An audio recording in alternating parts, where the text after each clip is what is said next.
Hello friends, welcome to LTX classes. So friends, let us start the discussion. Before that there was a small announcement. మన యొక్క flagship UPSC infinity course ఇప్పుడు మీకు live plus recorded classes available ఉంటాయి. So దీంట్లో మనకి GS prelims plus mains cover అవుతుంది, NCERT foundation, current affairs, CSAT, prelims test series, mains answer writing ఇవన్నీ కూడా కవర్ అవుతాయండి మనకి. సో దీని యొక్క ఫీ మనం ఛార్జ్ చేసేటువంటిది 60,000 రూపీస్. సో దీన్ని మీరు ఈఎంఐ 5,000 పర్ మంత్గా కూడా మీరు పే చేసుకోవచ్చు. ఇది మీకు లైఫ్ టైం వ్యాలిడిటీ తోటి వస్తుంది. ఇక్కడ స్క్రీన్ మీద కనిపించే నెంబర్కి మీరు కాల్ చేస్తే మీకు ఏ విధమైన డౌట్స్ ఉన్నా కూడా మీరు క్లారిఫై చేసుకోవచ్చు. అండ్ అలాగే మన యొక్క యాప్ ఎల్టీఎక్స్ క్లాసెస్ని సో మీరు డౌన్లోడ్ కూడా చేసుకోండి. Yes friends, that's it. Let's start the discussion. Welcome to 8th April daily Hindu news analysis. So ఈ వీడియోలో మనము 8th April హిందూ న్యూస్ పేపర్లో పబ్లిష్ అయిన ఇంపార్టెంట్ ఆర్టికల్స్ని మనం డిస్కస్ చేద్దామండి. Let us start the discussion. So మనం ఏంటంటే దెర్ ఆర్ డిఫరెంట్ ఎడిషన్స్. వాటిల్లో మనము Delhi edition of the Hindu newspaper నుంచి ఆర్టికల్స్ని అయితే కనుక పిక్ చేసుకుని అక్కడి నుంచి మనం డిస్కస్ చేస్తున్నాం. So first and foremost article, NCDs can strike early, health risks rise post menopause says report. Non communicable diseases గురించి ఒక ఇంపార్టెంట్ రిపోర్ట్ అయితే కనుక పబ్లిష్ అయింది. సో దాని గురించి మనం అయితే కనుక ఈ ఆర్టికల్లో మాట్లాడుకుంటాం. Second important one, A case for a fair seat allocation delimitation గురించి నెక్స్ట్ వచ్చేసి మనకి ఏంటంటే కనుక అదర్ ఇంపార్టెంట్ ఆస్పెక్ట్స్ గురించి ఈ ఆర్టికల్లో మనకైతే డిస్కస్ చేశారు. థర్డ్ ఇంపార్టెంట్ వన్, షేపింగ్ ఏ future ready work force.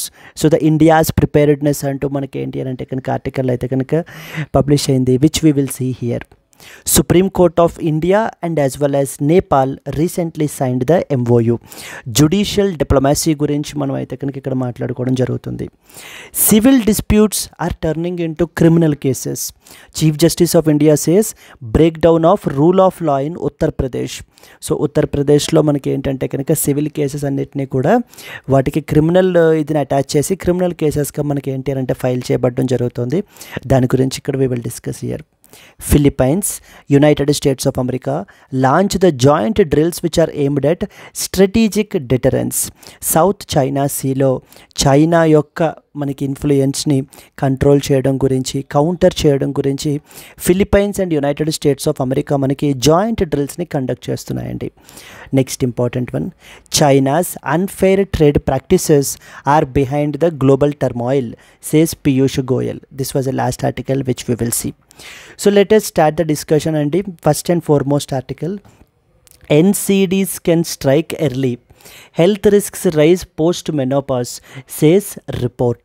So రీసెంట్గా మనకి ఏంటంటే అపోలో హాస్పిటల్స్ వాళ్ళు ఒక ఇంపార్టెంట్ రిపోర్ట్ని అయితే తీసుకుని వచ్చారు, హెల్త్ ఆఫ్ ద నేషన్ 2025 అని చెప్పేసి.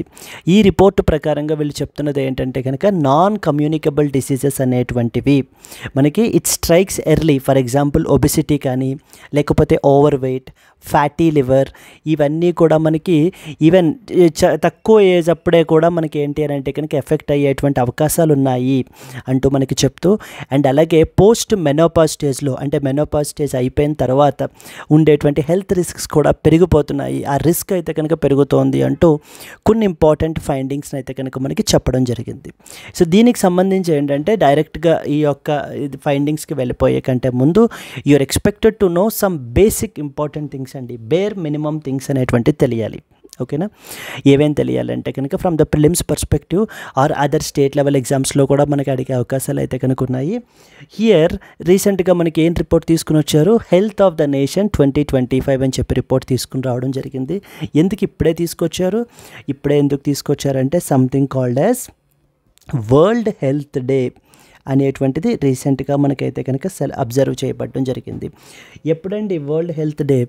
World Health Day is observed every year on April 7th. ఎందుకని? To raise awareness about the health గురించి, హెల్త్ రిలేటెడ్ ఆస్పెక్ట్స్ గురించి, డిఫరెంట్ టైప్స్ ఆఫ్ డిసీజెస్ గురించి. సో ప్రజలందరిలో మనకి ఏంటంటే అవేర్నెస్ని క్రియేట్ చేయడం గురించి ఏంటంటే కనుక ఈ యొక్క డేని మనకి సెలబ్రేట్ చేస్తారు. To raise awareness about the communicable and as well as the non communicable diseases గురించి, నాన్ కమ్యూనికబుల్ డిసీజెస్ గురించి. ఎందుకని April 7th చూస్ చేసుకున్నారు? Because this was the day on which to mark the foundation of WHO, World Health Organisation in the year 1948లో మనకైతే కనుక establish అయింది. In order to mark the foundation of the WHO, World Health Organisation anniversary of the WHO మనకి April 7th world health డేగా మనకి ప్రపంచం మొత్తం కూడా అబ్జర్వ్ చేయబడడం జరుగుతుంది. ఇక వరల్డ్ హెల్త్ ఆర్గనైజేషన్ గురించి, ఈ డే గురించి మాట్లాడుకుంటే థీమ్ ఫర్ 2025 ఏ థీమ్ తోటి ఎస్టర్డే మనకైతే కనుక ఇది చేశారు అని అంటే కనుక హెల్దీ బిగినింగ్స్, హోప్ఫుల్ ఫ్యూచర్స్ అంటూ మనకి చేయడం జరిగిందండి. Healthy beginnings and as well as the hopeful future అనే థీమ్ తోటి మనకి ఈ యొక్క వరల్డ్ హెల్త్ డే అనేటువంటిది సెలబ్రేట్ చేయబడడం జరిగింది. ఇక వరల్డ్ హెల్త్ ఆర్గనైజేషన్ గురించి ఇంకొక 2 పాయింట్స్ మనం మాట్లాడుకుంటే ఎగ్జామ్ పర్స్పెక్టివ్లో ఏం తెలియాల్సినటువంటివి. WHO అనేటువంటిది specialised agency of United Nations. United Nations అండర్లో చాలా స్పెషలైజ్డ్ ఏజెన్సీస్ ఉంటాయి. ఆర్గాన్స్ కాదండి, ఆర్గాన్స్ డిఫరెంట్. అంటే ఆర్గాన్స్ అంటే United Nations General Assembly, Security Council, Trusteeship Council, International Court of Justice, UN secretariat అలా ఉంటాయి. ఇవి కాకుండా అరౌండ్ 14-15 స్పెషలైజ్డ్ ఏజెన్సీస్ ఉంటాయి. For example WHO, Food and Agricultural Organisation etcetera. ప్రస్తుతం మనకి WHOలో 194 మెంబర్ స్టేట్స్ అయితే కనుక ఉన్నారు. 194 మెంబర్ స్టేట్స్ అయితే WHO మనకు ఉన్నారు. అండ్ ఇక్కడ దీనికి సంబంధించి తీసుకుంటే వరల్డ్ హెల్త్ ఆర్గనైజేషన్లో హయ్యెస్ట్ డెసిషన్ మేకింగ్ బాడీ ఏంటంటే something called as World Health Assembly. ఇప్పుడు యునైటెడ్ నేషన్స్ ఉందనుకోండి, యునైటెడ్ నేషన్స్లో హయ్యెస్ట్ ఇది మనకి ఏంటి, మొత్తం అన్ని మెంబర్ కంట్రీస్ పార్టిసిపేట్ చేసేది United Nations General Assembly. Similarly World Health Organisation అంటర్లో కూడా మనకు ఆ బాడీ ఏంటి అని అంటే కనుక వరల్డ్ హెల్త్ అసెంబ్లీ అంటారు. It is the highest decision making body of WHO. అంటే WHOకి సంబంధించినటువంటి పాలసీ డెసిషన్స్ అన్నీ కూడా మనకి ఈ వరల్డ్ హెల్త్ అసెంబ్లీ వాళ్ళే మనకి తీసుకుంటారు. It is the highest decision making body. Director general ఎవరైనా అడుగుతారు అంటే జనరల్లీ UPSCలో అడగకపోవచ్చు, కానీ స్టేట్ లెవెల్ ఎగ్జామ్స్లో మనకైతే అడిగే అవకాశాలు ఉన్నాయి. So that is Tedros Adhanom Ghebreyesus. Tedros Adhanom Ghebreyesus is the Tedros Adhanom Ghebreyesus is the Director General of the World Health Organization. World Health ఆర్గనైజేషన్కి సంబంధించినటువంటి ఫండింగ్ మనం తీసుకుంటే 2 డిఫరెంట్ టైప్స్లో మనకైతే కనుక వస్తుందండి ఫండింగ్ దీనికి WHOకి సంబంధించి. మొదటిది assessed contributions or assessed contributions అంటారు, అసెస్డ్ కంట్రిబ్యూషన్స్. రెండవది voluntary contributions. First one is assessed, second one is voluntary. Assessed contributions అంటే అర్థం ఏంటి, యాజ్ ఏ మెంబర్గా ప్రతి కంట్రీ కూడా వాళ్ళ యొక్క డ్యూ అనేటువంటిది పే చేయాలి. To be a member of WHO they have to pay certain amount. So that is basically the assessed contributions అంటారు. To be a member of WHO the countries have to pay a kind of a membership fee లాంటిది pay చేయాల్సినటువంటిది ఉంటుంది. దాన్ని మనకి ఏంటంటే assessed contributions అంటారు, అవి fixed ఉంటాయి. ఇక వాలంటరీ కంట్రిబ్యూషన్స్ అంటే డిఫరెంట్ ఇంటర్నేషనల్ ఆర్గనైజేషన్స్ కానీ లేకపోతే ప్రైవేట్ సెక్టార్ కానీ ఇంకా ఏ ఇతర కంట్రీస్ ఎవరైనా కూడా మనకి ఏంటి అని అంటే కనుక డొనేట్ చేయొచ్చు. అది వాలంటరీ కంట్రిబ్యూషన్స్ అంటర్లోకి మనకు వస్తాయండి. అండ్ హెడ్ క్వార్టర్స్ ఎక్కడ ఉన్నాయని చెప్పేసి కూడా అడిగే అవకాశాలు ఉంటాయి. హెడ్ క్వార్టర్స్ వచ్చేసి మెజారిటీ ఆఫ్ ది ఆర్గనైజేషన్స్ మనకి హెడ్ క్వార్టర్స్ జెనీవా స్విట్జర్లాండ్లో ఉన్నాయి. Geneva Switzerland majority of the head quarters వచ్చేసి. దెన్ ఈ WHO రీసెంట్గా ట్రంప్ వచ్చిన తర్వాత ఇంకొక పర్స్పెక్టివ్లో కూడా న్యూస్లో ఉంది. ఎందుకని యునైటెడ్ స్టేట్స్ ఆఫ్ అమెరికా మనకి ఏంటంటే ఈ WHO నుంచి విత్డ్రా అయిపోతుందండి. Announced to the withdrawal from the WHO World Health Organization నుంచి యునైటెడ్ స్టేట్స్ ఆఫ్ అమెరికా అయితే కనుక విత్డ్రా అయిపోతానని చెప్పేసి మనకి అనౌన్స్ చేయబడడం జరిగింది. అయితే యునైటెడ్ స్టేట్స్ ఆఫ్ అమెరికా ఈ ఒక్క ఇనిషియేటివే కాదు, ఇంకా చాలా ఇనిషియేటివ్స్ ఎగ్జిక్యూటివ్ డెసిషన్స్ తీసుకుంటున్నారు. అంటే like for example Paris agreement నుంచి బయటకు వచ్చేయడమని, లేకపోతే పనామా కెనాల్ని టేక్ ఓవర్ చేసుకుంటామని, గ్రీన్లాండ్ని టేక్ ఓవర్ చేసుకుంటామని, చేసుకుంటామని, గాజాని టేక్ ఓవర్ చేసుకుని మళ్ళీ రీడెవలప్ చేస్తామని. అండ్ ఇంకా మీరు లేటెస్ట్గా చూస్తే రెసిప్రొకల్ టారిఫ్స్, మొన్న ఒక ఇదే తెచ్చుకుని ఒక చార్ట్ లాంటిదే తెచ్చుకుని మొత్తం దేశాల మీదన రెసిప్రొకల్ టారిఫ్స్ అనేటువంటిది కూడా ఇంపోజ్ చేశారు. అక్కడ చూస్తే మనకి ఇండియా మీద కూడా ఈ యొక్క టారిఫ్ అనేది ఇంపోజ్ చేయబడడం జరిగింది అరౌండ్ 26%. అంటే ముందు 27% చేశారు, ఆ తర్వాత దాన్ని మనకి ఏంటంటే కనుక 26% చేయబడడం అయితే కనుక జరిగిందండి. And United States of America తర్వాత ఇంకొక దేశం కూడా నేను బయటకు వచ్చేస్తాను WHO నుంచి అని చెప్పినటువంటి కంట్రీ వచ్చేసి Argentina. So Argentina also came out, announced that they will also withdraw from that of the WHO అని చెప్పేసి. క్లియర్? ఇదంటే వరల్డ్ హెల్త్ డే గురించి మాట్లాడుకున్నప్పుడు, WHO గురించి మాట్లాడినప్పుడు you are expected to know these bare minimum points అనమాట వీటికి సంబంధించి మనకి. Now coming to the present story. Diseases మనకి 2 టైప్స్ ఉంటాయండి. మొదటిది వచ్చేసి మనకి ఏంటంటే కమ్యూనికబుల్ డిసీజెస్ అంటారు. Communicable diseases. So what are communicable diseases? Communicable diseases, ఈ communicable diseases these are also known as, వీటిని ఇన్ఫెక్షియస్ డిసీజెస్ అని కూడా పిలుస్తుంటారు. Infectious, also known as infectious diseases. ఇవి మనకి ఏంటంటే డిఫరెంట్ మైక్రో ఆర్గానిజమ్స్ ద్వారా మనకైతే కనుక కాజ్ అవుతాయి. So caused by different micro organisms, caused by different microorganisms like such as మనకి బ్యాక్టీరియా కానివ్వండి, లేకపోతే వైరస్, ఫంగై ఎక్సెట్రా, వీటి వల్ల మనకైతే కనుక కాజ్ అవుతుంది. కమ్యూనికేబుల్ డిసీజెస్ అనేటువంటివి ఒక పర్సన్ నుంచి ఇంకొక పర్సన్కి ట్రాన్స్మిట్ అవుతాయి, స్ప్రెడ్ అవుతాయి. So transmitted from person to person, maybe because of due to multiple factors, reasons వల్ల. మనకి ఫర్ ఎగ్జాంపుల్ మనకి రెస్పిరేటరీ డ్రాప్లెట్స్ వల్ల, లేకపోతే ఏమైనా ఇన్సెక్ట్ బైట్స్ వల్ల, నెక్స్ట్ వచ్చేసి బ్లడ్ ట్రాన్స్ఫ్యూజన్స్ వల్ల, ఇలా రకరకాల రీజన్స్ వల్ల మనకి ఏంటంటే కనుక ఈ డిసీజెస్ అనేటువంటివి ఒక పర్సన్ ఇంకొక పర్సన్ స్ప్రెడ్ అవుతాయి. దాని ఎగ్జాంపుల్స్ ఏవేంటి మనకి మనం చూస్తూనే ఉన్నాం. ట్యూబర్క్యులోసిస్, ప్రపంచంలోనే India highest number of burden అయితే మనకి షేర్ చేసుకుంటుంది. Around 27% of the TB cases ఇండియాలోనే మనకు ఉన్నాయండి. అండ్ దీన్ని మనకి ఏంటంటే రీసెంట్గా గ్లోబల్ టీబీ రిపోర్ట్ WHO వాళ్ళు తీసుకొచ్చారు, దాన్ని బట్టి చెప్తున్నారు అనమాట. రెండవది వచ్చేసి మనకి ఏంటంటే we have something called malaria, then we have HIV AIDS, then we have measles. ఇవన్నీ కూడా ఒక పర్సన్ టు ఇంకొక పర్సన్ మనకి ఏంటంటే కనుక స్ప్రెడ్ అవుతాయి. These are basic things about communicable diseases. Now comes much more dangerous than that, which is non-communicable diseases. అంటే ఇవి ఒక పర్సన్ నుంచి ఇంకొక పర్సన్కి స్ప్రెడ్ అవ్వవు, బట్ కానీ మనకి ఏంటంటే కనుక అండ్ అలాగే ఎటువంటి ఏజెంట్స్ ద్వారా, అంటే ఎటువంటి micro organisms like for example మనకి బ్యాక్టీరియా, వైరస్, వీటి ద్వారా కూడా మనకి ఏంటి అని అంటే కనుక కాజ్ అవ్వండి ఈ యొక్క నాన్ కమ్యూనికబుల్ డిసీజెస్ని. So these are also known as chronic diseases అంటారు, లేకపోతే మనకి నాన్ ఇన్ఫెక్షియస్ డిసీజెస్ అంటారు. Non infectious diseases, we call it as non-infectious diseases. Are they caused by any infectious agents? Not caused by any infectious agents. Generally they are not caused by any infectious agents ద్వారా మనకైతే కనుక cause అవుతుంది. Example ఏవేంటి? Example diabetes. Next one వచ్చేసి మనకి ఏంటంటే కనుక obesity, hypertension, and the other important thing something called fatty liver. Fatty liver disease అంటారు, fatty liver etcetera.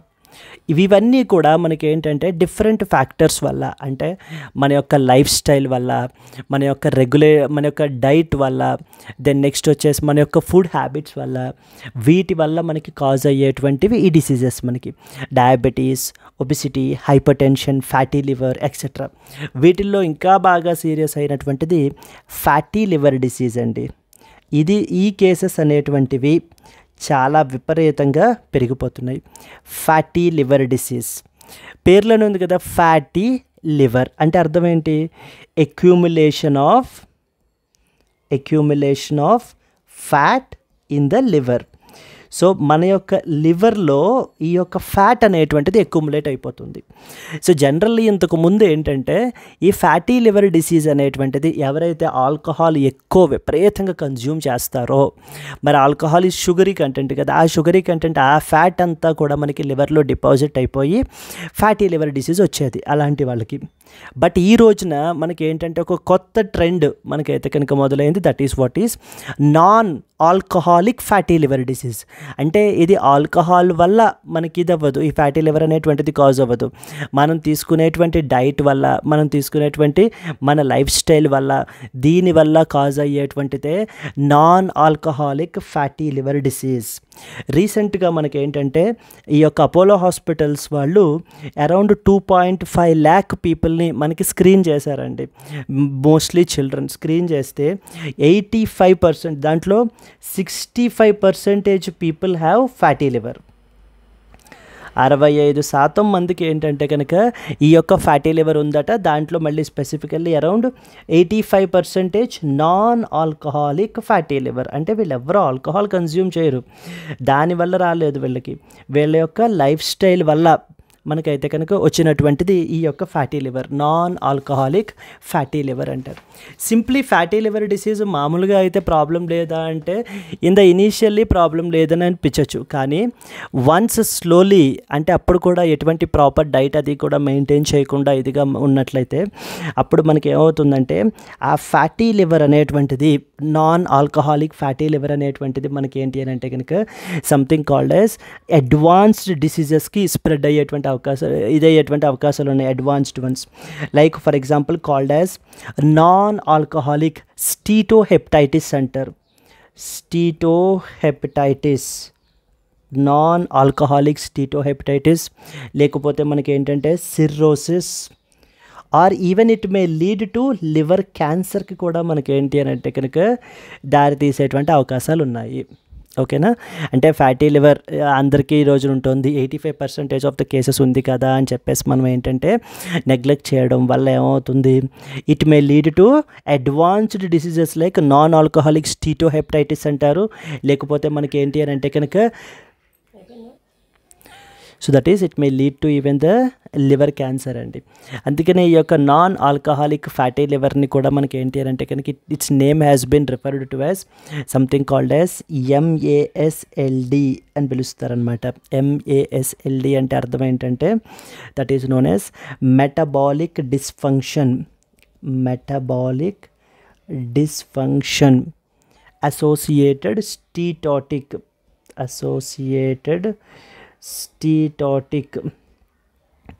Liver disease అంటారు.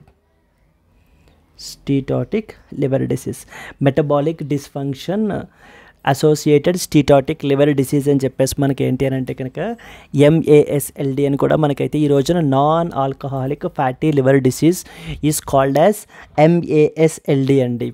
Clear? Now coming to these are the important things that you are expected to know. ఈ పాయింట్స్ని కొన్ని మనకి ఏంటంటే మన ఆర్టికల్లో mention చేశారు, కొన్ని మెన్షన్ చేయలేదు. ఇదిగోండి లాస్ట్లో ఫ్యాటీ లివర్ గురించి మెన్షన్ చేశారు. చూస్తే another concern was the rising burden of fatty liver.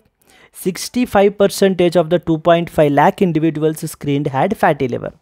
అందులో 85% నాన్ ఆల్కహాలికే, అంటే ఆల్కహాల్ కన్సంప్షన్ వల్ల ఎవరికి రాలేదు వీళ్ళకి. So because of due to their diet, because of due to their lifestyle, వీటి వల్లనే మనకైతే కనుక వచ్చిందని చెప్తున్నారు. Fatty liver is now classified as metabolic dysfunction associated steatotic liver disease అని కూడా పిలుస్తున్నారు. ఇది మెయిన్లీ డ్రివెన్ బై వేటి వల్ల వస్తుంది, ఇది ఒబిసిటీ వల్ల, డయాబెటీస్ వల్ల, నెక్స్ట్ వచ్చేసి హైపర్ కొలెస్ట్రాలోమియా వల్ల, నాట్ ఆల్కహాల్ ఎలోన్. క్లియర్గా రాశారు చూడండి, నాట్ ఆల్కహాల్ ఎలోన్ అని చెప్పేసి మనకి.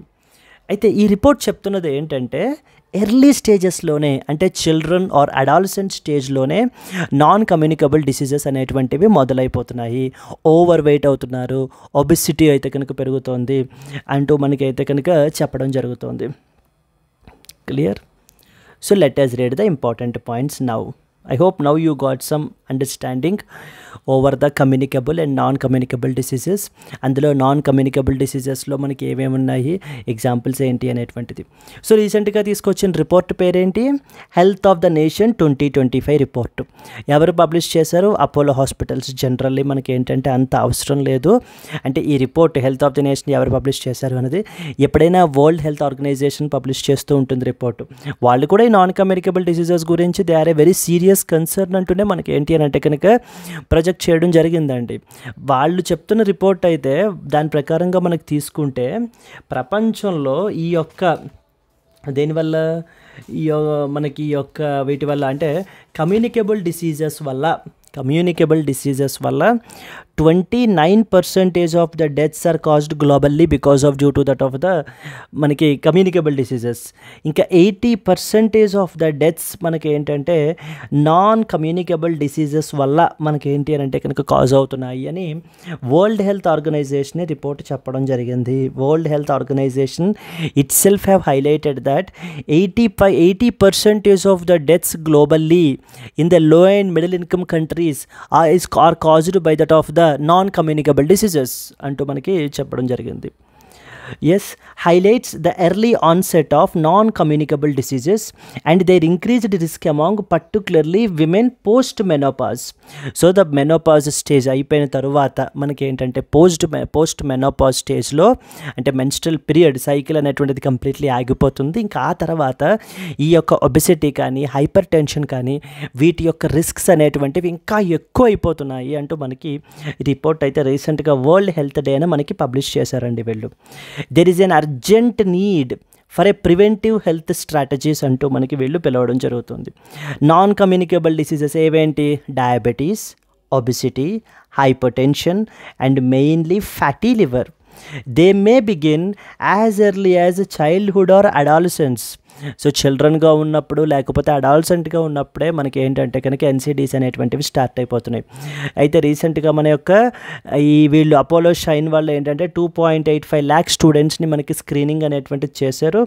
వేర్ ఒబెసిటీ అనేటువంటిది ఏజ్ పెరిగే కొద్దీ పెరుగుతోంది అంటూ మనకి వీళ్ళు రిపోర్ట్ అయితే చెప్తున్నారు. ఇక జెండర్ స్పెసిఫిక్ ఫైండింగ్స్ అంటే పోస్ట్ మెనోపాజల్ రిస్క్స్ అనేటువంటివి మనకి పెరిగిపోతున్నాయి. Health risks are increasing significantly post menopause for women. For example diabetes around 14% నుంచి 40%కి డయాబెటీస్ వచ్చే రిస్క్ పెరిగిపోతుంది. ఒబిసిటీ 76% నుంచి 86%కి ఇంక్రీజ్ అయింది రిస్క్. 54% వచ్చే ఛాన్స్ ఉంటే అది 70%కి పోస్ట్ మెనోపాజ్ అయితే కానీ ఖచ్చితంగా పెరిగేటువంటి అవకాశాలు, ఫ్యాటీ లివర్ ఇదయ్యేటువంటి అవకాశాలు ఉన్నాయి.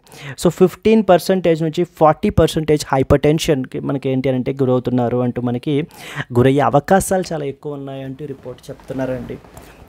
అండ్ వన్ మోర్ ఏంటంటే వీళ్ళు మనకి స్క్రీనింగ్ చేసినటువంటి పీపుల్లో 28% of the college students were over weight in nature when compare to 8% in primary schools. అంటే ప్రైమరీ స్కూల్స్ నుంచి కాలేజ్ స్టూడెంట్స్కి వెళ్ళే కొద్దీ మనకి ఏంటంటే ఏజ్ పెరిగే కొద్దీ వీళ్ళకి ఒబిసిటీ పెరిగిపోతుంది, ఓవర్ వెయిట్ పెరిగిపోతుంది, కొలెస్ట్రాల్ లెవెల్స్ ఇంక్రీజ్ అవుతున్నాయి, they are having high blood glucose levels అయితే కనుక పెరుగుతున్నాయి.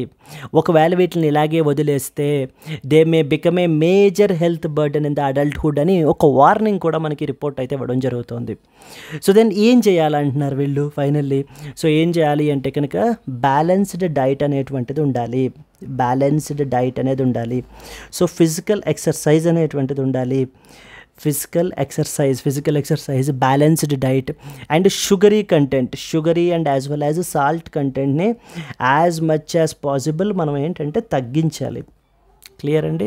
వీటి వల్ల ఇలా చేయడం ద్వారా మనకి డైట్ అనేది కంట్రోల్లో పెట్టడం ద్వారా ఇలాంటి ఎన్సిడీస్ అనేటువంటివి మనం గురి కాకుండా ఉంటాము అనేది ఈ యొక్క రిపోర్ట్ యొక్క సారాంశం. highlight the rising trend of non-communicable diseases in India, especially among the women. What steps can be taken to address this growing health concern can be a potential mains question. Clear? Moving on to that of the next one. A case for a fair seat allocation అని చెప్పేసి మనకైతే కనుక report అయితే publish అయింది. ఈ article వచ్చేసి దేనికి సంబంధించి అంటే డీలిమిటేషన్ ఎక్సర్సైజ్కి సంబంధించి. సో డీలిమిటేషన్ ఎక్సర్సైజ్ అనేటువంటిది మనం తీసుకుంటే కనుక ఇప్పుడు సదరన్ స్టేట్స్ అందరూ కూడా మనకి ఏం చేస్తున్నారు, సదరన్ స్టేట్స్ అందరూ కూడా ఈ యొక్క డీలిమిటేషన్ ఎక్సర్సైజ్కి వ్యతిరేకంగా, అంటే డీలిమిటేషన్ ఎక్సర్సైజ్ మీరు చేసినా కూడా ఈ యొక్క సీట్స్ రీఅడ్జస్ట్మెంట్ అనేటువంటిది చెయ్యొద్దు. They need to B freezed. So because ఎందుకనంటే ఇప్పుడు పాపులేషన్ ఎలోన్ యాజ్ ఏ క్రైటీరియాగా మీరు తీసుకుని సీట్స్ని రీఅలొకేట్ చేస్తే నార్త్లో ఉన్నటువంటి ఉత్తరప్రదేశ్, బీహార్ వాళ్ళు ఎటువంటి పాపులేషన్ కంట్రోల్ మెజర్స్ తీసుకోలేదు. దాని మూలాన వాళ్ళ యొక్క పాపులేషన్ గ్రోత్ అనేది విపరీతంగా పెరిగిపోయింది. నౌ మీరు పాపులేషన్ ఎలోన్ యాజ్ ఏ క్రైటీరియాగా తీసుకుంటే ఇప్పుడు వాళ్ళకి సీట్స్ ఎక్కువ రిప్రజెంటేషన్ వాళ్ళది పెరిగిపోతుంది. సదరన్ స్టేట్స్ అయినటువంటి కేరళ, తమిళనాడు, ఆంధ్రప్రదేశ్ వీళ్ళు గవర్నమెంట్ చెప్పిన మాట విని పాపులేషన్ కంట్రోల్ మెజర్స్ అవి తీసుకుని ఇది చేయడం వలన మనకి ఏంటంటే కనుక now they are at the losing edge. So వీళ్ళు కోల్పోతున్నారు, సో లూజ్ అవుతున్నారు, సీట్స్ అనేటువంటివి లూజ్ అవుతారు ఇప్పుడు ఈ డీలిమిటేషన్ అనేటువంటిది కండక్ట్ చేయడం వల్ల. ఎందుకంటే ఇప్పటిదాకా లేనిది ఇప్పుడే ఎందుకు వచ్చింది, 2026 వరకు కూడా మనకి ఈ యొక్క సీట్స్ అనేటువంటివి ఫ్రీజ్ చెయ్యాలి అనేటువంటిది మనకి ఏంటంటే కాన్స్టిట్యూషనల్ అమెండ్మెంట్ తీసుకుని వచ్చి చేయడం జరిగిందండి. ఇక 2026 తర్వాతన ఫస్ట్ సెన్సెస్ మనకి ఎప్పుడైతే కండక్ట్ చేస్తారో that census should be followed by constituting this delimitation commission. అంటే సెన్సెస్ జరిగిన తర్వాత ఆ సెన్సెస్ యొక్క పాపులేషన్ ఆధారంగా చేసుకుని డీలిమిటేషన్ కమిషన్ అనేటువంటిది పార్లమెంట్ కాన్స్టిట్యూట్ చేస్తుంది. అప్పుడు ఆ డీలిమిటేషన్ కమిషన్ పని ఏంటి, ఈ యొక్క సీట్స్ని to alter the constituencies, number of సీట్స్ని మనకి ఏంటి అని అంటే కనుక ఆల్టర్ చేయడం గురించి మనకి చేస్తారు.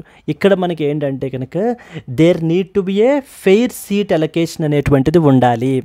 Because article number 1 of the constitution ఏం చెప్తోంది, India shall be a union of states అంటున్నారు కదా. యూనియన్ అంటే బేసికల్లీ ఏంటంటే the arrangement or rearrangement of the component units should be in such a way that on the basis of equity అయ్యి ఉండాలి. Okay, అంతే తప్ప సదరన్ స్టేట్స్ నష్టపోయి northern states వాళ్ళు పాపులేషన్ పెంచేసుకున్నందుకు గాను వాళ్ళకి మనం ఏంటి అని అంటే కనుక రిటర్న్ గిఫ్ట్ కింద మనం వాళ్ళకి వాళ్ళ యొక్క రిప్రజెంటేషన్ అనేటువంటిది పెంచకూడదు. So that is not fair seat allocation అంటూ మనకి ఏంటంటే కనుక ఈ ఆర్టికల్లో చెప్పబడడం జరిగిందండి. Clear? Let us read some important points. With the upcoming census, the debate on readjustment of Lok Sabha seats has now intensified, particularly concerning the impact it may have on the southern states that have controlled the population growth efficiently. So because of due to the governments call మనం ఏంటంటే కనుక population control measures అనేటువంటివి తీసుకున్నాము. ఆ population growth rate అనేటువంటిది తక్కువగా ఉండే విధంగా మనం అయితే కనుక చూసుకున్నాము. డిసిప్లైన్డ్గా కన్సిస్టెంట్గా మనం ఉన్నాం. కానీ నార్థరన్ స్టేట్స్ అలా లేరు, గవర్నమెంట్ చెప్పిన మాట వినలేదు. పాపులేషన్ ఎక్స్ప్లోజన్ అనేటువంటిది మనకైతే నార్థరన్ స్టేట్స్లో మనకైతే కనుక జరిగింది. Now it's the time for readjustment of the seats. ఇప్పుడు అదే పాపులేషన్ ఆధారంగా తీసుకుని ఇస్తారు అని అంటే సదరన్ స్టేట్స్ అందరూ నష్టపోతారు. అందుకని సదరన్ స్టేట్స్ ఏమడుగుతున్నారు, there should be a fair seat allocation ఉండాలి or freeze the seats. Yes. Now let us read some important points. What is delimitation? Delimitation and delimitation ఏంటంటే కనుక it is an act of fixing or redrawing the boundaries of the constituencies. ఎవరు conduct చేస్తారు? Conducted by the delimitation commission after the census conduct చేయబడడం జరుగుతుంది. ఏ ఆర్టికల్లో mention చేశారు? Article number 82 of the constitution says that after each census Lok Sabha seats are to be readjusted in order to reflect the population changes. So population చేంజెస్కి అనుగుణంగా మనకి ఏంటి అని అంటే కనుక లోక్సభ సీట్స్ కూడా రీఅడ్జస్ట్ చేయాలి అంటూ ఆర్టికల్ నెంబర్ 82లో మనకి మెన్షన్ చేయబడడం జరిగిందండి. Under which article of the constitution మనకి ఏంటంటే కనుక దే నీడ్ టు బి ఈ యొక్క డీలిమిటేషన్ ఎక్సర్సైజ్ అది కండక్ట్ చేయాలి, సీట్స్ అని రీఅడ్జస్ట్ చేయాలి అంటూ మనకి మెన్షన్ చేశారని అడుగుతూ ఉంటారు. That is article number 82 of the constitution. దీనికి ఎక్స్క్లూజివ్గా మనకి డీలిమిటేషన్ కమిషన్ అనేటువంటిది అనేటువంటిది కన్స్టిట్యూట్ చేయబడడం జరుగుతుంది అప్పుడు కన్స్టిట్యూట్ చేస్తారండి, అంతే తప్ప కంటిన్యూస్గా మనకి డీలిమిటేషన్ కమిషన్ ఉండదు. So based upon that requirement that will be constituted. ఎవరు కన్స్టిట్యూట్ చేస్తారు? పార్లమెంట్ ఒక లా పాస్ చేసి ఈ డీలిమిటేషన్ కమిషన్ని కన్స్టిట్యూట్ చేస్తుంది. డీలిమిటేషన్ కమిషన్ పని ఏంటి? ఈ యొక్క క్రైటీరియాని తీసుకుని మనకి నెంబర్ ఆఫ్ సీట్స్ అనేటువంటివి ఏ స్టేట్కి ఎన్ని సీట్స్ వస్తాయి అంటూ మనకి ఏంటి అని అంటే కనుక రీఅలొకేట్ చేయబడడం జరుగుతుందండి. కానీ మరి ఇప్పుడు సీట్స్ అనేటువంటివి ఎప్పటి వరకు ఫ్రీజ్ చేశారు? సో దేవర్ ఫ్రోజన్ టిల్ 2026 వరకు మనకైతే కనుక సీట్స్ అనేటువంటివి ఫ్రీజ్ చేయబడడం జరిగింది. Despite the India's population increasing by almost 2.5 times but the number of seats remained at 543. To incentivise the population control ఎఫర్ట్స్ని మనకి ఇది చేయడం గురించి ఇప్పుడు మనకి ఏంటి అంటే కనుక వీటిని 2026 వరకు ఫ్రీజ్ చేశారు. Southern states like Tamil Nadu, Kerala వీళ్ళందరూ సక్సెస్ఫుల్లీ పాపులేషన్ కంట్రోల్ మెజర్స్ని ఇంప్లిమెంట్ చేశారు. బట్ కానీ నార్థరన్ స్టేట్స్ తీసుకుంటే ఉత్తరప్రదేశ్, బీహార్ వీళ్ళంతా కూడా ఏంటంటే they saw the high population growth. Yes, now the problem ఏంటి? Now this readjustment of seats based on population may reduce political representation of the southern states కి ఇప్పుడు ఏంటంటే పాపులేషన్ ఆధారంగా ఇస్తే కనుక సదరన్ స్టేట్స్ వాళ్ళ యొక్క రిప్రజెంటేషన్ అనేటువంటిది కోల్పోతారు. అందుకనే Tamil Nadu chief minister particularly MK Stalin has voiced these concerns demanding that there should be equity over mere population based allocation. ఒక పాపులేషన్ బేస్డ్ అలొకేషనే కాకుండా మనకి ఏంటి అని అంటే కనుక other factors like low population growth rate మరి తీసుకున్నటువంటి స్టేట్స్ యొక్కని మనం ఏంటి అని అంటే కనుక రివార్డ్ చేయాలి. So that need to be అప్పుడే మనకి ఏంటంటే కనుక పొలిటికల్ జస్టిస్ ఆ ఇంబ్యాలెన్స్ అనేటువంటిది మెయింటైన్ అవుతుంది. లేకపోతే it may lead to political imbalance and as well as the injustice అంటూ మనకి చెప్పడం జరుగుతుందండి. So a fair solution is to be reward the states that implemented the population control by not reducing their seat share. So now use a hybrid formula considering both population and as well as the governance performance ni consider cheyamantu. Kerala యొక్క లో project population growth, Kerala registered మనకి ఏంటంటే కనుక completely లో population growth అండి. When compared with that of the Uttar Pradesh 3 times వాళ్ళ యొక్క population అనేటువంటిది మనకి ఇంక్రీజ్ అయ్యింది.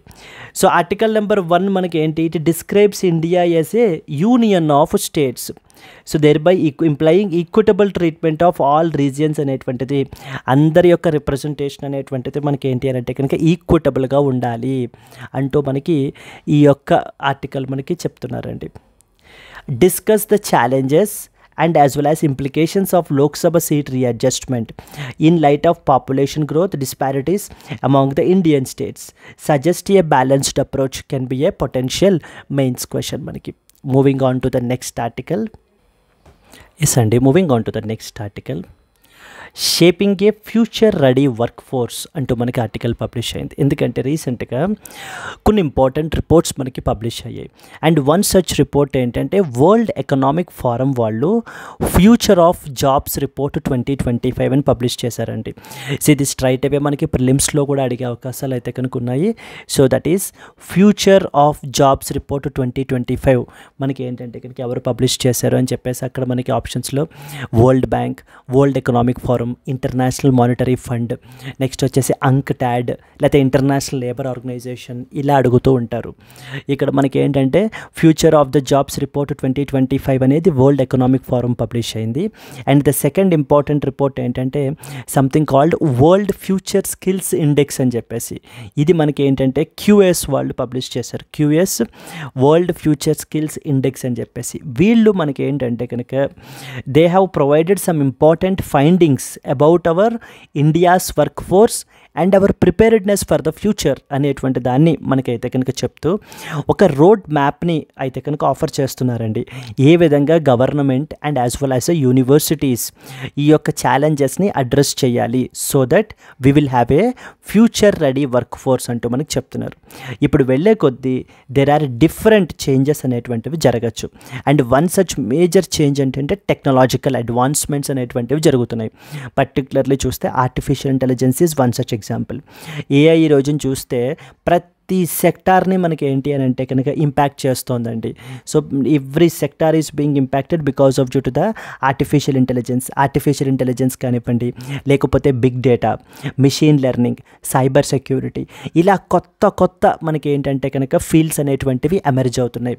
But our work force are they future ready? అంటే వీళ్ళకి ప్రాపర్ స్కిల్స్ అనేటువంటివి ఉన్నాయా అంటే కనుక ఆ గ్యాప్ అనేటువంటిది చాలా ఎక్కువగా ఉంది.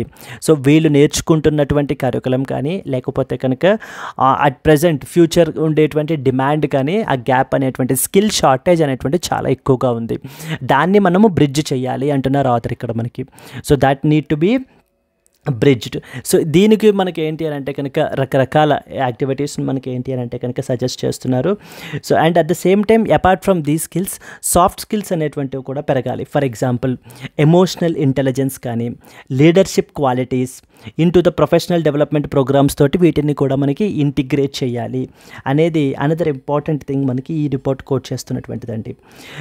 నెక్స్ట్ ఇంపార్టెంట్ థింగ్ ఏంటంటే కనుక మనకి ఇది ఇక్కడ రాసాను చూడండి. To bridge the skill gaps that are identified, educational institutes and governments must adopt a multi pronged approach so that which addresses curriculum innovation, faculty capacity, ఇన్ఫ్రాస్ట్రక్చర్ని చేంజ్ చేయాలి and equitable access while fostering the robust collaboration among the academia, industry and policy makers. So there need to be emphasis వేటి మీద ఉండాలి? particularly creativity, critical thinking, resilience, problem solving, entrepreneurial skills, they must become central to higher education. అంటే యూనివర్సిటీస్లో మనకి hire ఎడ్యుకేషన్కి మనకి వచ్చేసరికి ఏంటంటే కనుక అక్కడ ఉండేటువంటి స్టూడెంట్స్కి మనం ఏం ఇన్కల్కేట్ చేయాలి అని అంటే కనుక these need to B inculcated.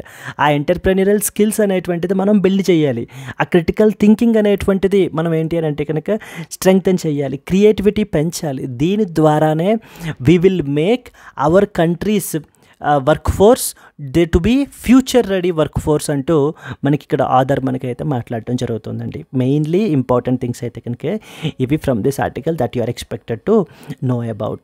So if we read some important points, discusses the India's preparedness to shape a future ready workforce in the backdrop of World Economic Forum published చేసిన report ఏంటి? Future of jobs report 2025. Straight away అడుగుతారు future of jobs report 2025 దానికి సంబంధించిందండి. And QS world future skills index తీసుకుని వచ్చారు. And ఓవరాల్గా వీళ్ళు చెప్తున్నది ఏంటి? There is a dire urgency అయితే కనుక చాలా ఉంది. ఎందుకని? మన యొక్క ఎడ్యుకేషన్ అండ్ స్కిల్లింగ్ స్ట్రాటజీస్ని rapidly evolving demands of the global economy తోటి మనం ఏంటంటే అలైన్ చేయాలి. ఎందుకంటే టెక్నాలజికల్ అడ్వాన్స్మెంట్స్ మారిపోతున్నాయి, కొత్త వస్తున్నాయి. దానికి తగ్గట్టుగా గ్లోబల్ ఎకానమీ యొక్క డిమాండ్స్కి తగ్గట్టుగా మన యొక్క వర్క్ ఫోర్స్ యొక్క స్కిల్స్ని మనం ఏంటంటే ఆ స్కిల్లింగ్ స్ట్రాటజీస్ని చేంజ్ చేయాలి, అలైన్ చేయాలి అనేది ఆధార్ యొక్క వ్యూ పాయింట్ అండి. క్లియర్? ఎందుకంటే చూడండి అరౌండ్ మనకి 170 మిలియన్ న్యూ జాబ్స్ అయితే క్రియేట్ అవ్వబోతున్నాయట. 92 మిలియన్ జాబ్స్ అబ్సల్యూట్ అయిపోతున్నాయి 2030 నాటికి. అంటే అవుట్డేటెడ్ అయిపోతున్నాయి. ఇప్పుడు మనం ఎగ్జిస్టింగ్ చేసేటువంటి జాబ్స్ 2030 నాటికి అరౌండ్ 92 మిలియన్ రోల్స్ మనకి అవుట్డేటెడ్ అయిపోతున్నాయి. And 170 new million jobs create అవుతాయి. ఏ ఏరియాస్లో క్రియేట్ అవుతున్నాయి? ఆర్టిఫిషియల్ ఇంటెలిజెన్స్, నెక్స్ట్ వన్ వచ్చేసి మనకి ఏంటి అంటే కనుక big data, cyber security, data analytics, ఈ ఫీల్డ్స్లో చాలా సబ్స్టాన్షియల్ గ్రోత్ అయితే కనుక మనకి ఉంటుంది అంటూ ఆధార్ మనకి మాట్లాడుతున్నారు. Different changes like for example technological advancements, climate changes other bigger problem. ఈ క్లైమేట్ చేంజ్ వల్ల మనకి ఏంటి అని అంటే కనుక రెన్యూవబుల్ ఎనర్జీ అనేటువంటి దాని మీద ఫోకస్ అనేది పెరుగుతోంది.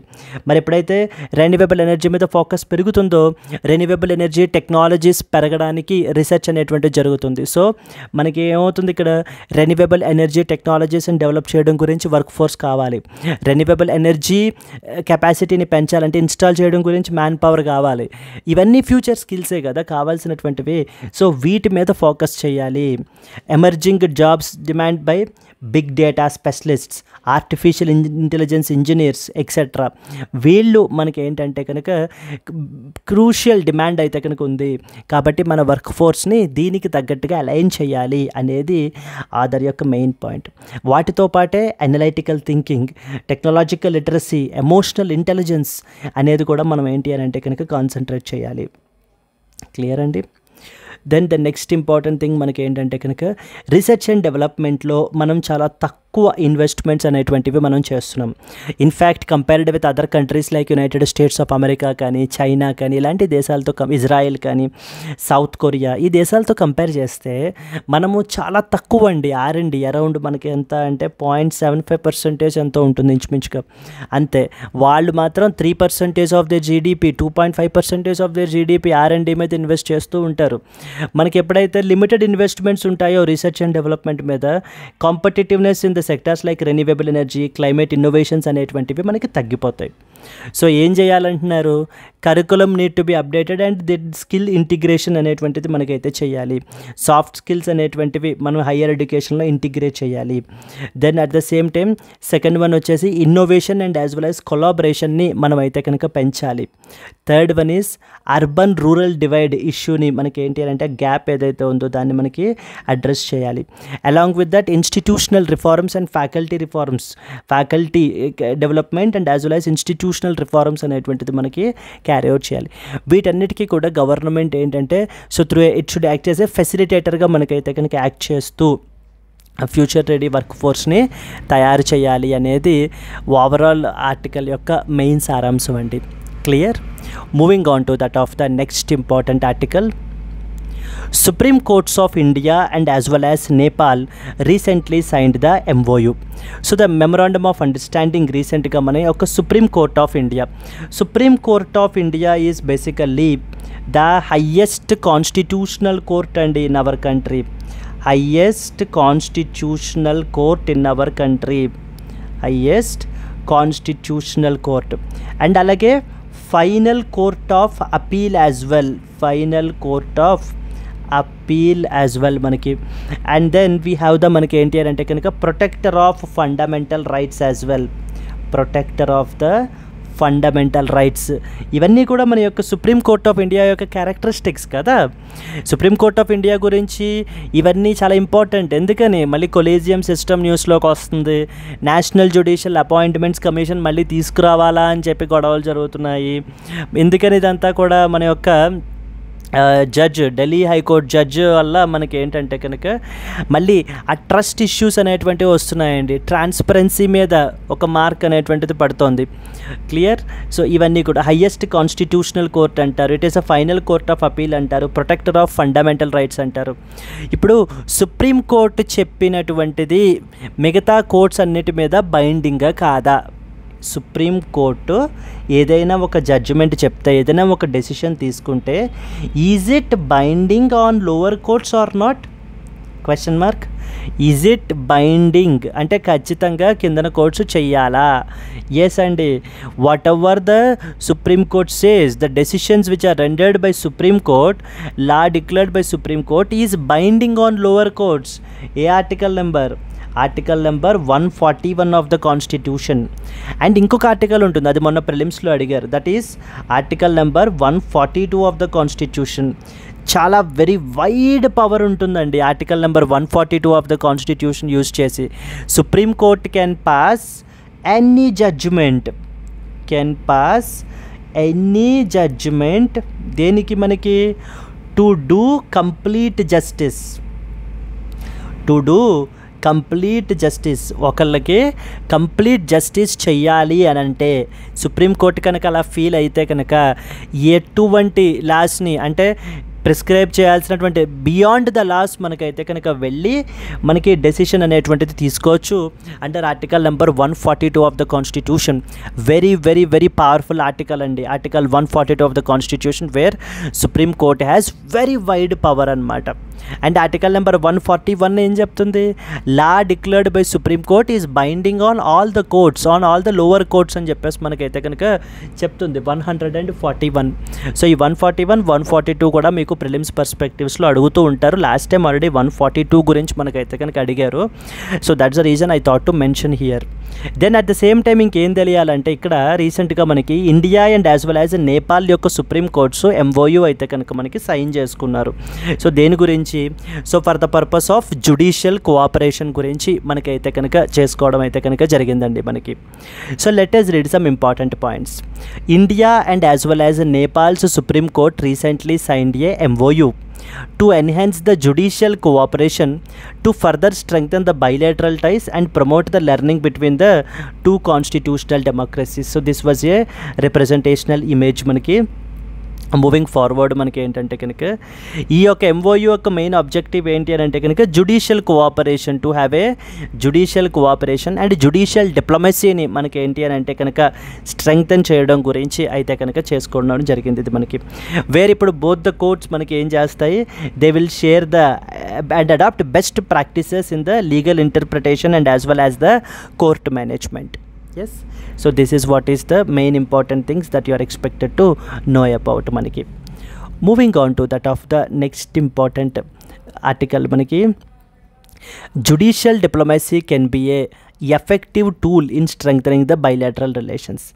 Discuss the significance of judicial cooperation between India and as well as Nepal in this context can be a potential mains question. And moving to the next one, civil disputes turn criminal cases. Chief Justice of India says breakdown of rule of law in Uttar Pradesh అని చెప్పేసి ఉత్తరప్రదేశ్లో జరుగుతున్నటువంటి situations మీదన chief justice of India is very serious అండి. ఎందుకనంటే కనుక చాలా civil cases అన్నీ కూడా క్రిమినల్ కేసెస్ కింద మనకి ఏంటి అని అంటే కనుక కన్వర్ట్ చేసి ఫైల్ చేయబడడం జరుగుతుంది. For example cheque bounce case తీసుకున్నాం అనుకోండి, ఇట్స్ ఏ సివిల్ కేసు మనకి, కానీ దాన్ని మనం ఏం చేస్తున్నారు అని అంటే కనుక క్రిమినల్ ఇంటిమిడేషన్ అని, క్రిమినల్ కాన్స్పిరసీ అని, నెక్స్ట్ వచ్చేసి ఇవి కూడా ఈ కేసెస్ని కూడా అక్యూజ్డ్ మీద అటాచ్ చేసి క్రిమినల్ కేసుగా ఫైల్ చేయబడడం జరుగుతుంది. ఎందుకంటే civil cases takes a long time, అందుకని వాటిని క్రిమినల్ కేసెస్గా ఫైల్ చేసేయడం అయితే కనుక చేస్తున్నారు అంటూ మనకి chief justice of India completely criticise చేయడం జరుగుతుందండి. సో చూడండి ఇక్కడ రాశారు, every day civil suits are being converted to criminal cases. It is absurd. Disputes over civil issues cannot be turned into offenses.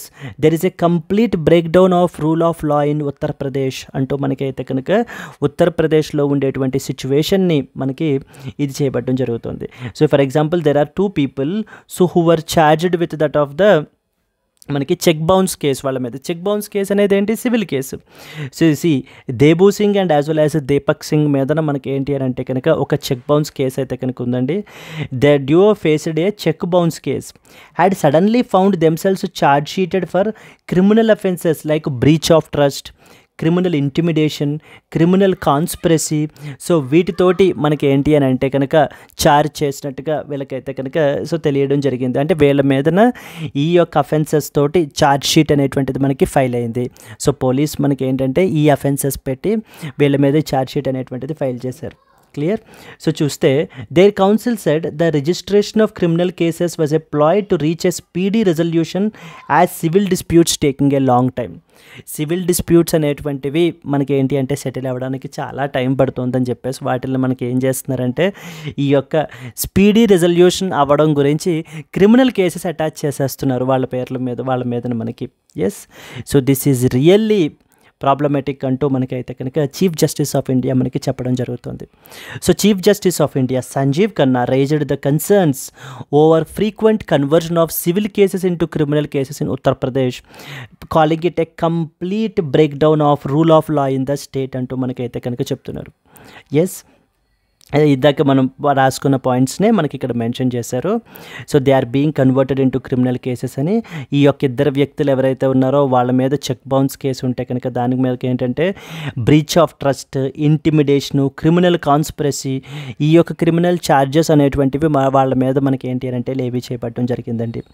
So the CJI criticised the misuse of criminal provisions in order to fast track the civil disputes. So civil డిస్ప్యూట్స్ని మీరు ఏంటి అని అంటే కనుక fast track చేయడం గురించి, speedy resolution గురించి ఈ విధంగా క్రిమినల్ ప్రొవిజన్స్ని మిస్యూజ్ చేయడం అనేటువంటిది ఎంత మాత్రం కరెక్ట్ కాదు అంటూ మనకైతే కనుక చెప్పబడడం జరుగుతుంది. Here you are expected to know 2 important things. First one వచ్చేసి మనకి ఏంటంటే civil law versus criminal law. So civil అనేటువంటి విషయాలకు వచ్చేసరికి మనకి ఏంటంటే ఇక్కడ డిఫరెంట్ ఇండివిజువల్స్ మధ్య లేదా ఆర్గనైజేషన్స్ మధ్యన, బిజినెసెస్ మధ్యన మనకైతే కనుక ఉంటాయండి. మెయిన్లీ దీన్ని మనకి ఏంటంటే it is also known as private law or non criminal law అని పిలుస్తారు. దేన్ని సివిల్ లా అని. ఎగ్జాంపుల్ ప్రాపర్టీ డిస్ప్యూట్స్ కానివ్వండి, లేకపోతే మనకి contracts breaching, divorce related aspects, custody, copyright claims, ఇవన్నీ కూడా మనకి అంటే కస్టడీ ఆఫ్ చిల్డ్రన్, ఇవన్నీ కూడా మనకి ఏంటి అని అంటే కనుక సో దెన్ ఇవన్నీ కూడా మనకి ఏంటంటే సివిల్ లాకి వస్తాయి మనకి ఇవన్నీ కూడా. So that is property disputes కానీ, లేకపోతే contract issues, contract breaching of the contract, divorce related aspects, custody of the children గురించి, కాపీరైట్ క్లెయిమ్స్, ఇవన్నీ కూడా వీటికి మనకి ఏమిస్తారు, మనకి కంపెన్సేషన్ ప్రొవైడ్ చేస్తారు, లేకపోతే ఇంజంక్షన్ అంటారు ఆర్ స్పెసిఫిక్ పర్ఫార్మెన్స్ అంటారు. ఇవి ఇష్యూ చేయబడడం జరుగుతుంది. సో ఇది ఆబ్జెక్టివ్ ఏంటంటే ఇక్కడ టు రిజాల్వ్ ద డిస్ప్యూట్స్ అండి and provide relief but not to punish here. On the other side criminal law తీసుకుంటే they are considered as offences against the society or the స్టేట్గా మనం consider చేస్తాం వీటిని మనకి ఏంటంటే కనుక they will be prosecuted by the government itself. Government మనకి ఏంటంటే ప్రాసిక్యూటర్గా మనకైతే కనుకుంటూ ఆ యొక్క కేసెస్ని ఇది చేస్తుంది. ఎగ్జాంపుల్ మనకి థెఫ్ట్ కానీ, assault, murder, cheating, criminal conspiracy, ఇవన్నీ కూడా మనకి ఏంటంటే క్రిమినల్లోకి వస్తాయి మనకి. ఇక్కడ మనకి ఏమిస్తారు, ఇంప్రిసాన్మెంట్ ఇస్తారు, ఫైన్ ప్రొవైడ్ చేస్తారు, లేకపోతే ఆర్ బోత్ ఇంప్రిసాన్మెంట్ అండ్ ఫైన్ కూడా ప్రొవైడ్ చేస్తారు. అండ్ లేటెస్ట్గా మనకి ఏంటంటే కనుక ఈ యొక్క బిఎన్ఎస్ఎస్ న్యూ లాస్ వచ్చిన తర్వాత మనకి ఏంటంటే ఈవెన్ కమ్యూనిటీ సర్వీస్ కూడా మనకి ప్రొవైడ్ చేయబడడం జరిగిందండి. కమ్యూనిటీ సర్వీస్ అనేది ఒక న్యూ ఫార్మ్ ఆఫ్ పనిష్మెంట్గా మనకైతే కనుక యాడ్ చేశారు, కమ్యూనిటీ సర్వీస్ అని చెప్పేసి. ఇక్కడ బర్డన్ ఆఫ్ ప్రూఫ్ వచ్చేసి మనకి ఏంటంటే higher than in that of the civil cases which should be beyond the reasonable doubt అయ్యి ఉండాలి. ఎందుకని దీని యొక్క ఆబ్జెక్టివ్ ఏంటి, ఎందుకు పనిష్మెంట్, ఇంప్రిసాన్మెంట్, ఫైన్ ప్రొవైడ్ చేస్తారు, to deter the crime, punish the offenders and overall maintain the public order. So చాలా difference ఉంది ఇక్కడ సివిల్కి క్రిమినల్కి. చెక్ బౌన్స్ కేసు అనేది సివిల్ అయితే అది మనకి స్పీడీ రెజల్యూషన్ అనేటువంటి జరగట్లేదు. సో దీన్ని స్పీడీగా రిజాల్వ్ చేయాలని ఆ అక్యూజ్డ్ మీద క్రిమినల్ కేసెస్ని ఫైల్ చేస్తున్నారు. అంటే ఏమని చెప్పి criminal conspiracy, breach of trust అని, ఇంటిమిడేషన్ అని, ఇవన్నీ కూడా యాడ్ చేసేయడం వల్ల అది క్రిమినల్ కేసు అయిపోతుంది. కాబట్టి స్పీడీ రిజల్యూషన్ ఉంటుంది అంటూ మనకి ఏంటంటే కనుక ఉత్తరప్రదేశ్లో ఈ విధంగా చేయడం మన యొక్క చీఫ్ జస్టిస్ ఆఫ్ ఇండియా చాలా సివియర్గా క్రిటిసైజ్ చేస్తున్నారండి. క్లియర్? ఈ విధంగా మీరు అబ్యూజ్ చేయకూడదు క్రిమినల్ ప్రొవిజన్స్ని అంటూ మనకి చెప్తున్నారు. How does the conversion of civil disputes into criminal cases undermine the rule of law? Suggest some legal and institutional measures in order to address this trend can be a potential mains question. Moving on to that of the next one. Philippines and as well as United States of America launches the joint drill aimed at strategic deterrence. Yes. So here మనం చూసుకుంటే కనుక the main issue is related to that of the South China Sea గురించి అండి. South China see గురించి మనం తీసుకుంటే కనుక so let me show you the South China Sea. First of all మనం మ్యాప్ చూసినట్లయితే కనుక so this is what is the South China Sea. And there are various countries which borders the South China Sea, mainly China, Vietnam, Philippines, Brunei, Malaysia, వీళ్ళందరూ countries కూడా south China see తోటి మనకి ఏంటంటే maritime border share చేసుకుంటున్నారు. సరే చేసుకుంటున్నారు కదా, బాగానే ఉంది. ప్రాబ్లం ఏంటంటే చైనా ఇక్కడ మెజారిటీ అంటే 90% ఇందులో ఉండేటువంటి ఇది ఏరియా అంతా కూడా నాది అని చెప్పేసి అంటుంది మనకి. అని సంథింగ్ కాల్డ్ 9 లైన్ అని చెప్పేసి కూడా మనకైతే కనుక డ్రా చేయడం జరిగింది. 9 line is often seen recently in the news. It is associated with which country and as well as which water body అని కూడా అడుగుతూ ఉంటారు. సో దట్ ఈస్ మనకి ఏంటంటే కనుక సౌత్ చైనా సీకి సంబంధించినటువంటిది. ఈ ఫిలిప్పైన్స్ తోటి కాన్స్టెంట్ స్ట్రగుల్ ఉంటుందండి చైనాకి. ఎందుకంటే ఈ ఐలాండ్స్ అనేటువంటివి ఈ యొక్క డిస్ప్యూటెడ్, చైనా ఏం చేస్తుందంటే ఆర్టిఫిషియల్ ఐలాండ్స్ని కన్స్ట్రక్ట్ చేసి ఈ ఏరియా అంతా కూడా నాది అంటుంది. వేరే దేశాలని ఫ్రీడమ్ ఆఫ్ నావిగేషన్ అనేటువంటిది ఉండనివ్వదు. నెక్స్ట్ వచ్చేసి వాళ్ళ యొక్క జోన్స్లో మనకి ఏంటి అని అంటే కనుక ఈ ఫిషింగ్ యాక్టివిటీస్ అవి క్యారీ అవుట్ చేయనివ్వదు. ఈ ఏరియా అంతా నాది అని తన యొక్క మిలిటరీ పవర్ని షోకేస్ చేస్తూ ఈ రిమైనింగ్ ఉన్న చిన్న చిన్న దేశాలన్నింటినీ కూడా భయపెడుతూ ఉంటుంది. అందుకని ఏంటంటే ఇక్కడ ఫిలిప్పైన్స్కి సపోర్ట్గా మనకి United States of America, USA and as well as Philippines మనకి ఏంటంటే కనుక ఈ యొక్క జాయింట్ డ్రిల్ అనేటువంటిది కండక్ట్ చేస్తున్నారు. ఎందుకని? To counter the Chinese influence. చాలా ఐలాండ్స్ ఉంటాయి, పరాసిలా ఐలాండ్స్ అని, స్కార్బరో షోల్ అని, స్పాట్లీ ఐలాండ్స్ అని ఎక్సెట్రా. ఈ డిఫరెంట్ ఐలాండ్స్ ఈ దేశాల మధ్యన మనకి ఏంటంటే కనుక డిస్ప్యూట్స్గా మనకైతే కనుక మారాయి. చైనా ఏంటంటే నాన్ ప్రొఫెషనల్ బిహేవియర్ని ఎగ్జిబిట్ చేస్తూ ఉంటుంది. ఇక్కడ తన యొక్క మిలిటరీ పవర్ని చూపిస్తూ మిగతా యొక్క దేశాలని భయపెడుతూ ఉంటుంది. ఈ ఏరియా అంతా కూడా నాది అని చెప్పేసి. సో జనరల్లీ హై సీస్లో అంటే అన్క్లాస్ ప్రకారంగా మనకి ఏంటంటే 200 నాటికల్ మైల్స్ దాటిన తర్వాత సో ఇంకా ఫ్రీడమ్ ఆఫ్ నావిగేషన్ ఉండాలి, ఈవెన్ ఎక్స్క్లూజివ్ ఎకనామిక్ జోన్స్లో కూడా. సో మనకి ఆ ఫ్రీడమ్ ఆఫ్ నావిగేషన్ అనేటువంటిది మనకి ఏంటి అని అంటే కనుక ఇవ్వకుండా మిగతా వాటి మీద కూడా రిస్ట్రిక్షన్స్ ఇంపోజ్ చేస్తోందండి చైనా. అందుకని దాన్ని కౌంటర్ చేయడం గురించి ఇప్పుడు ఏంటంటే ఇలా ఇప్పుడే కాదు, ఇదేం కొత్తగా, ఇది ఫస్ట్ టైం కాదు, చాలా డ్రిల్స్ అనేటువంటివి ఇలా కండక్ట్ చేస్తూ ఉంటారు.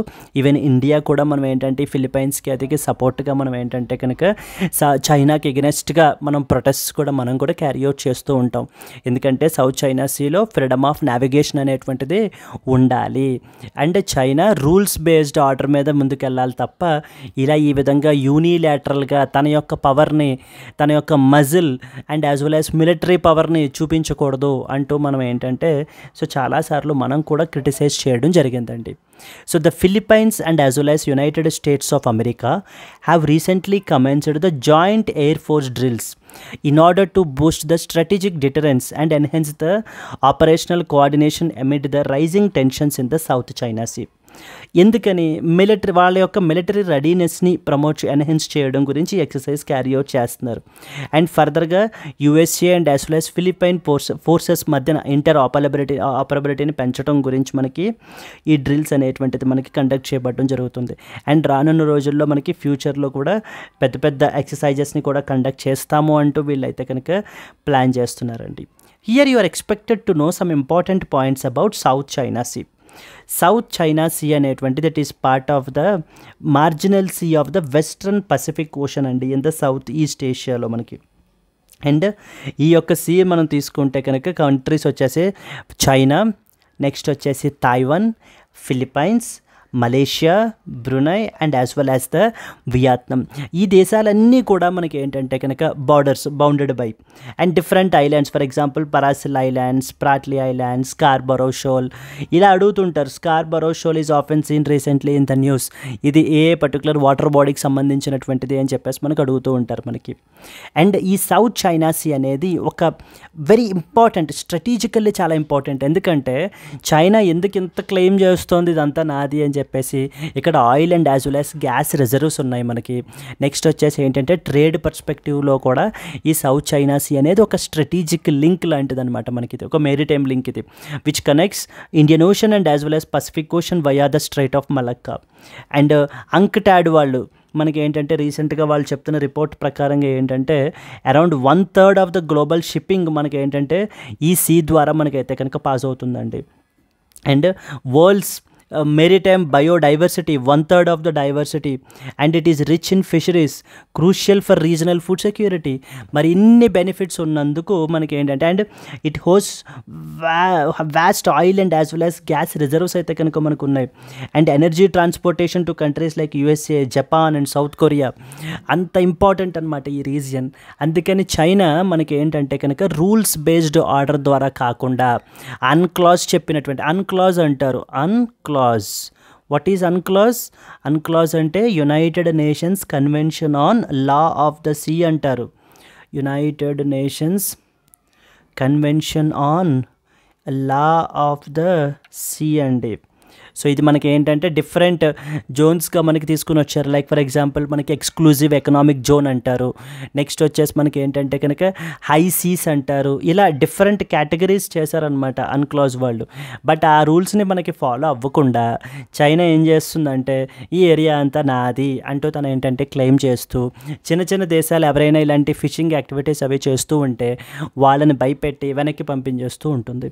సో వాళ్ళ మీద అటాక్స్ అవి క్యారీ అవుట్ చేస్తూ ఉంటుంది. అంటే నాన్ ప్రొఫెషనల్ బిహేవియర్ని ఎగ్జిబిట్ చేస్తూ ఉంటుందన్నమాట ఇక్కడ ఈ రీజియన్లో చైనా మనకి. Yes, so the discuss the strategic significance of the South China Sea and the role of international military partnerships in maintaining the regional stability can be a potential mains question. Yes అండి, coming to the today's question. Future of jobs report 2025 is published by A. World Bank, B. World Economic Forum, C. International Monetary Fund, and D. International Labour Organization. So if you know the answer, please comment your answer. And అలాగే if you have liked the video, please do like it and share it to your friends as well. And let's meet again in the next Hindu news analysis Sunday. Until then, happy learning, all the best. So the previous ones, that is the 7th and as well as 6th, if possible I'll upload it in the down the line, because since I was on the leave they were not published. Yes. Okay, Andy, thank you so much. Please do like it if you have really liked it and share it to your friends as well. Thank you. Bye bye.